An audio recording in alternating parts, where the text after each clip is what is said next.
Automatic mutton सुगंधित गंध। जीवनलाल एक ब्याज के पैसे देने वाला व्यापारी था। उस गांव के लोगों को ब्याज से पैसे देते हुए ब्याज समय पर नाक पकड़कर वसूल करता था। उसके प्यार से ब्याज से पैसे लेने वाले के ऊपर थोड़ी सी भी दया नहीं करता था। कोई भी अगर इस महीने का ब्याज नहीं भर सकता जी कहता तो तुरंत इधर आ बोलकर खड़े कर उसके कपड़े उतार कर लेकर, इस महीने के ब्याज के बदले ये हो गया, अगले महीने भी नहीं है बोला तो तेरे बचे हुए कपड़े चप्पल छीन लूंगा। ये जीवनलाल बोले तो क्या समझ रहा है तू, करके बड़ी क्रूरता से हंसता था। गांव में उसके बारे में पता है, वो लोग जब तक जान पर नहीं बनाती थी तब तक जीवन से पैसे नहीं लेते थे। ऐसे क्रूर कंजूस जीवन के पास उसके पड़ोस में रह रहे दयाकर आता है। दयाकर के घर में काफी बच्चे रहने के कारण उनको पालने के लिए कमाई ज्यादा नहीं रहने वाला एक मिडिल क्लास आदमी था। जीवन उसको देखते ही, क्यों आया है सुबह सुबह में, अभी तक लिया वो बस नहीं है क्या? दयाकर, वो 330 रुपए ब्याज के साथ पहले भरा तो ही, उसके बाद ही 150 कर्जा दूंगा करके चिल्लाएगा, सोचता है दयाकर। उसकी कंजूसी बर्दाश्त नहीं कर सकने के कारण पिछले साल ही उसकी मरी हुई पत्नी के फोटो के सामने खड़े होकर एक ही अगरबत्ती जलाकर रोते हुए जीवन को देखकर बड़े आश्चर्य से, जीवन बाबू आप रो रहे हो क्या, कहता है आश्चर्य से।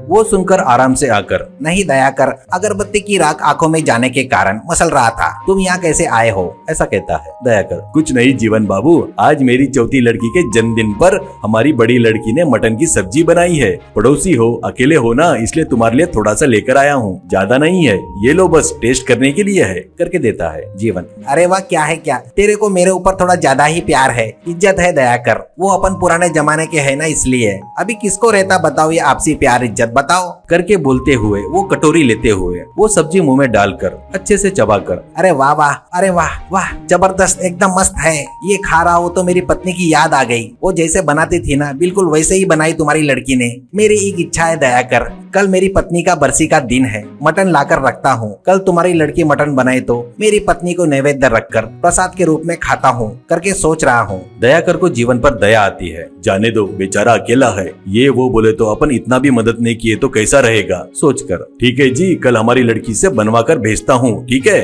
जीवन, हाँ, तुम्हारे घर में बनवाना नहीं है, हमारे घर में बनाए तो फोटो में से मेरी पत्नी भी खुश होगी, प्लीज, ऐसा कहता है। अब नहीं बोल सकने के कारण ठीक है लो कह देता है। अगले दिन बड़ी लड़की के साथ दयाकर का परिवार भी आकर थोड़ी देर जीवन के पत्नी के फोटो के पास भक्ति गीत गाते हैं। उस समय में दयाकर की बड़ी लड़की मटन बनाकर उसके फोटो को नैवेद्य में रखती है।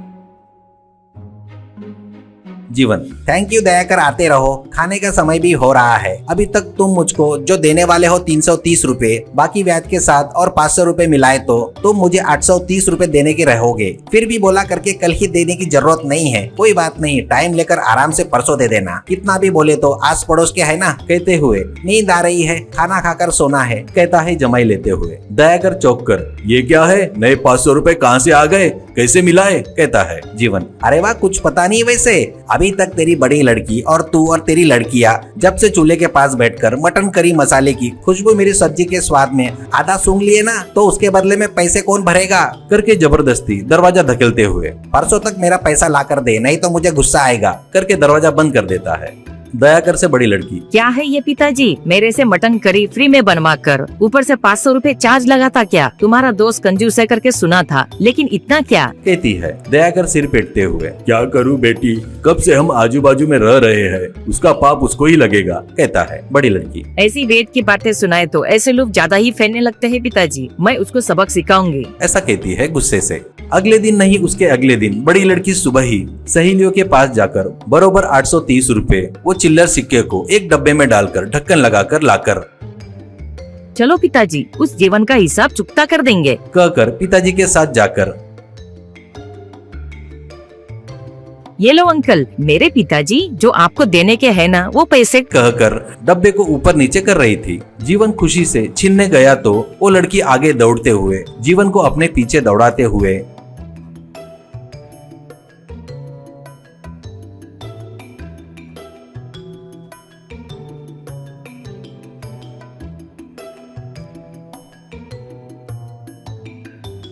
कुछ देर बाद चलो पिताजी, इनका कर्जा चुका दिए। ऐसा कहती है जीवन। अरे कर्जा कहाँ चुका है? हाफते हुए लड़की। ये क्या, इतने देर से मेरे पीछे दौड़ते हुए पैसों की आवाज का मजा लिए ना, कर्जा पूरा हो गया। कहती है जीवन। अरे ये क्या अन्याय है, सिक्के की आवाज सुनकर सिक्के नहीं दिए और कर्जा पूरा दे दिए कह रही हो क्यों? ऐसा कहता है। तभी एक पुलिस एसआई के साथ अंदर आकर मजिस्ट्रेट जी, खाना भी नहीं दिए और सिर्फ मटन की सुगंध सुगाने के तुम 500 रुपए वसूल करना चाहते हो तो ठीक है, पर सिक्कों की आवाज सुनकर तेरा कर्जा चुकाए तो इसमें क्या हर्ज है? कहते हुए एसआई से, इस जीवन के ऊपर कितने सारे केसेस कंप्लेंट है मैंने सुना है, इसलिए इसे सभी सेक्शन की तह अरेस्ट करने का आदेश देता हूँ, कहता है। जीवन झगड़ा करते वक्त उसको एसआई खींच कर ले जाता है। मैजिस्ट्रेट दयाकर से, तुम्हारी लड़की एकदम इंटेलिजेंट है, मेरी लड़की और वो दोनों क्लासमेट है, सुबह हमारे घर पर आकर पूरी बात बताकर मदद करो करके रिक्वेस्ट की थी। ये जीवन जैसे लोग समाज के कीड़े हैं, इनको सजा मिलनी ही चाहिए, कहते हैं मैजिस्ट्रेट जी।